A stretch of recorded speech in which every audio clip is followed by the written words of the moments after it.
বসা ভাই আসসালামু আলাইকুম। এবারে দাঁড়ায় সালাম দে। বসা ভাই আসসালামু আলাইকুম। ওয়ালাইকুম আসসালাম। তোর তো দেখি মোটর ছাড়া আর সিঁড়ি ঝাড়ু দেওয়া ছাড়া কোনো কাম করস না, সারাদিন বয়েই থাকস। বসা ভাই এটা আপনি কি করেন? আমি সারাদিন কত দৌড়ের উপরে থাকি, একটু আগেও তো মোটর পরিষ্কার করলাম।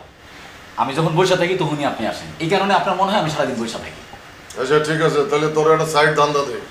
হ্যাঁ দেন, কিন্তু অবৈধ কোনো দান্ড হইলে আমি করব না। যেটা একবার ছাইড়ে দিছি এটা ছাইড়ে দিছি, ওইটার ধরুন না। আরে না বেটা, বৈধ ধান্দা।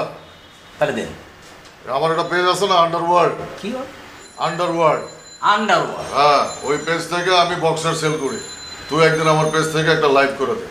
বক্সার মানে আপনি জাইঙ্গিয়া বেচেন? হ্যাঁ জাইঙ্গিয়া ব্যবসায়ী? হ্যাঁ। না না ভাই, এই জাইঙ্গিয়া মাইঙ্গিয়ার লাইভ আমি করতে পারবো না।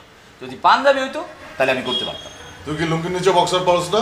হপরি। তাহলে বক্সারের এত ছোট করে দেওস না। তুই কি বক্সার কিনতে গেলে লুকায় কিনোস কন্ডোমের মতো?